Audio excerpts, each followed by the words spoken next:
Hello everyone, आप सुन रहे हैं मेरे साथ इश्क वाला लव। और अब इस कहानी के बस कुछ ही भाग बचे हैं और मुझे उम्मीद है कि आपका साथ यूं ही बना रहेगा।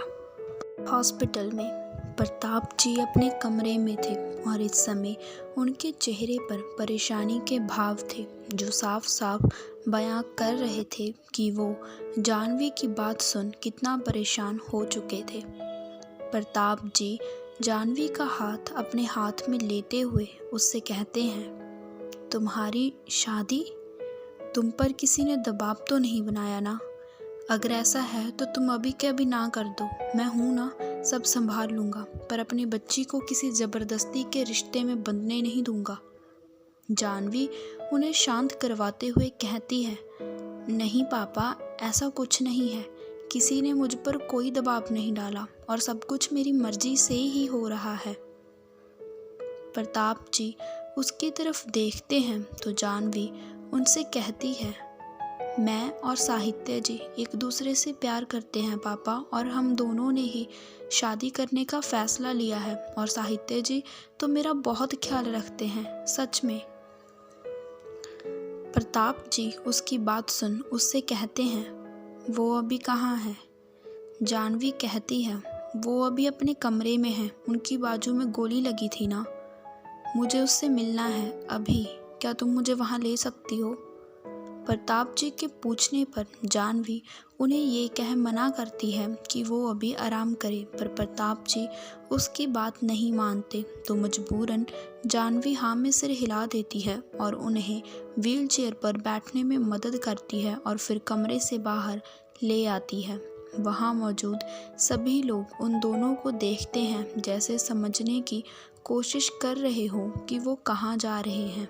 जानवी व्हीलचेयर को साहित्य के कमरे के अंदर लेकर जाती है और उन दोनों को देखते ही साहित्य जो लेटा हुआ था उठकर बैठ जाता है और कहता है, आप यहाँ? मुझे बता दिया होता मैं खुद आ जाता। नहीं बेटा, आपको चोट लगी थी इसीलिए मैं खुद ही यहाँ आ गया।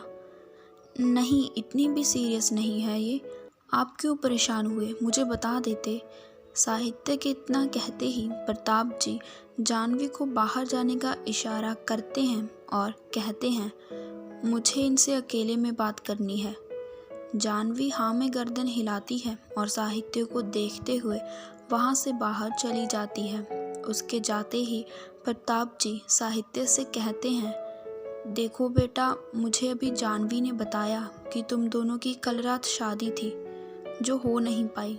खैर, मैं आपसे एक पिता होने के नाते ये कहना चाहता था कि कभी मेरी बच्ची का दिल मत तोड़िएगा। मैंने उसकी आंखों में एक चमक देखी थी जब वो आपके बारे में बात कर रही थी, और मैं बीच में पड़कर आप दोनों को अलग नहीं करना चाहता, जबकि इतने साल खुद उससे दूर रहा। मैं बस इतना ही चाहता हूँ कि वो हमेशा खुश रहे, आखिर वही अब मेरी ज़िंदगी जीने का आखिरी सहारा है। ये कहकर प्रताप जी नम आँखों के साथ साहित्य को देखते हैं और आगे कहते हैं, चाहे कोई मुझसे कितना भी छुपा ले, पर इतना तो मैं समझ ही गया हूँ कि उर्मिला। ये कहते कहते वो बीच में ही रुक जाते हैं और फिर कुछ देर बाद कहते हैं, मैं यहाँ हॉस्पिटल में रहूँ और उर्मिला घर पर हो, और मेरे होश में आने की खबर सुन वो अब तक नहीं आई। और जब माँ से जानवी से उसके बारे में पूछा तब उन्होंने अलग अलग बातें कहकर बात को टाल दिया, और इन सब से मुझे ये तो पता चल ही चुका है कि वो अब इस दुनिया। प्रताप जी की आंखों से आंसू बहने लगते हैं तो साहित्य आगे बढ़कर उन्हें गले से लगा लेता है। कुछ देर बाद जब वो अलग होते हैं तो साहित्य उनका हाथ अपने हाथ में लेते हुए कहता है, मैं आपसे वादा करता हूँ कभी भी जानवी को कोई तकलीफ नहीं होने दूंगा, उसे हमेशा खुश रखूंगा। प्रताप जी हल्का मुस्कुरा देते हैं। वहीं बाहर जानवी चिंता के मारे इधर से उधर चक्कर काट रही थी कि अंदर वो लोग क्या बात कर रहे हैं। आखिर जब उससे रहा नहीं जाता तो वो कमरे के अंदर चली जाती है और देखती है कि वो दोनों एक दूसरे से बातें कर रहे थे। जब उनकी नज़र जानवी पर पड़ती है तो प्रताप जी कहते हैं, वहाँ क्यों खड़ी हो जानवी, अंदर आओ ना। जानवी उनके पास चली जाती है तो प्रताप जी उसका हाथ पकड़ साहित्य के हाथ में दे देते हैं और उन दोनों को देख मुस्कुरा देते हैं। वहीं हॉस्पिटल के बाहर राजेश और निर्मला एक दूसरे से लड़ते हुए आ रहे थे, क्योंकि अब तक उन्हें पता चल चुका था कि प्रताप जी जिंदा हैं और उनके जिंदा होने की खबर सुन दोनों की ही सांसें अटकी पड़ी थी। जब वो हॉस्पिटल के अंदर आते हैं तो देखते हैं कि परिवार के सभी लोग वहाँ थे, और जब उनकी नज़र राजेश और निर्मला पर पड़ती है तो सबकी आंखें सिकुड़कर छोटी हो जाती हैं, क्योंकि अंश और जतिन ने सबको बता दिया था कि वो लोग जानवी की जगह मिशा को देने वाले थे। और इन बातों से अनजान राजेश वहाँ आता है और कहता है, जीजा जी की तबीयत कैसी है अब? उसके इतना कहते की ही देर थी कि दादी अपनी जगह से उठती हैं और राजेश को एक थप्पड़ रसीद करते हुए कहती है, तुझे शर्म नहीं आई राजेश ये सब करते हुए? मुझे लगा था कि तू बदलने लगा है, शायद तेरे दिल में मेरी जानवी के लिए प्यार जागने लगा है, पर नहीं, तुम जैसे लोग कभी सुधर ही नहीं सकते। अपनी बहन और जीजा के मरने की खबर सुन कहाँ तुम्हें उनकी बच्ची का ध्यान रखना था, पर तुम लोगों ने क्या किया उसके साथ। तब मैंने कुछ नहीं कहा, चुप रही कि चलो ठीक है, मैं हूँ उसके पास, जैसी भगवान की मर्जी। पर अब नहीं, मैं अपनी बच्ची की खुशी किसी को छीनने नहीं दूंगी।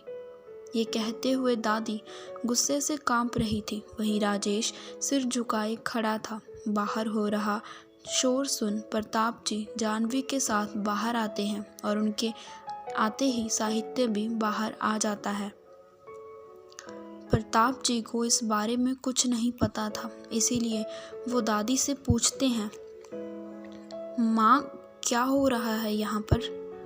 उनके ये पूछते ही दादी उन्हें सब बता देती है और उनकी बात सुन प्रताप ये बेयकीनी से राजेश और निर्मला को देखने लगते हैं और कहते हैं, मुझे तुम दोनों से ये उम्मीद नहीं थी राजेश, सिर्फ उर्मिला के लिए, क्योंकि तुम उसके भाई हो, मैं तुम्हें ऐसे ही जाने दे रहा हूँ, और आज के बाद कभी भी अपनी शक्ल मुझे मत दिखाना। मैं समझ लूँगा कि उर्मिला के साथ उससे जुड़े रिश्ते भी मुझसे दूर हो गए।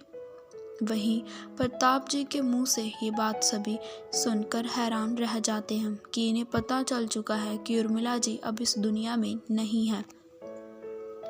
राजेश और निर्मला वहाँ से चले जाते हैं और उनके जाते ही जतिन सबसे कहता है, फूफा जी मैं भी चलता हूँ।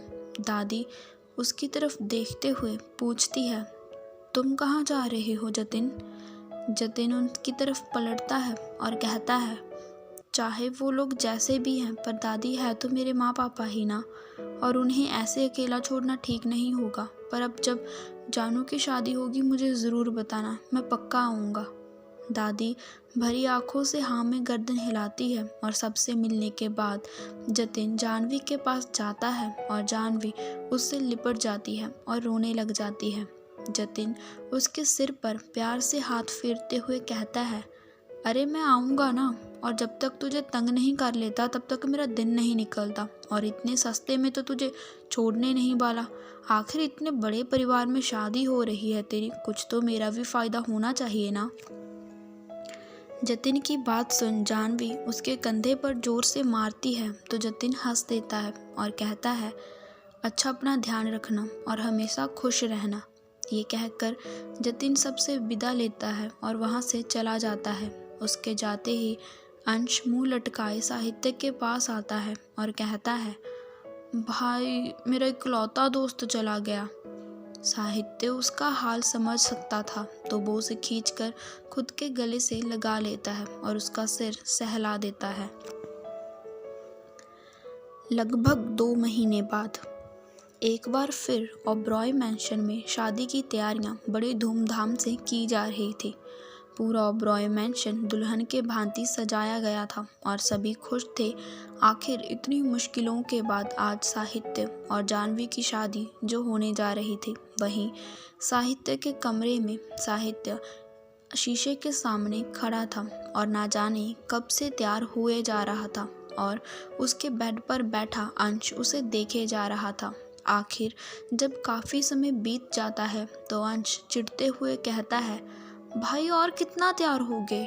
मानता हूँ आपकी शादी है, पर बार बार खुद को क्यों शीशे में देखे जा रहे हो?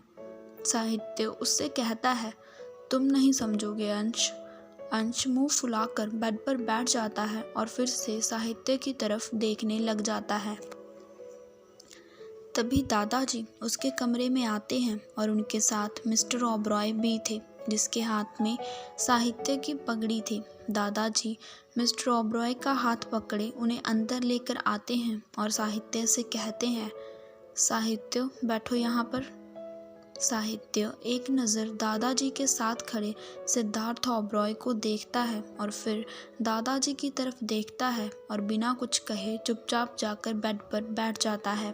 दादाजी सिद्धार्थ को आगे बढ़कर साहित्य को पगड़ी बांधने को कहते हैं तो सिद्धार्थ कांपते हाथों से साहित्य के सिर पर पगड़ी बांधने लगता है।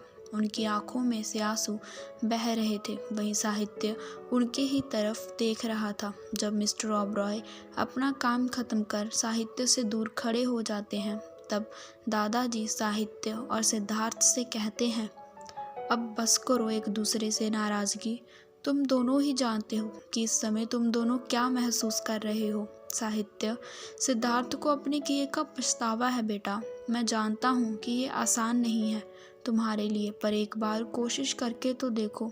और वैसे भी सिद्धार्थ कुछ दिनों में यहाँ से जाने वाला है। कहाँ?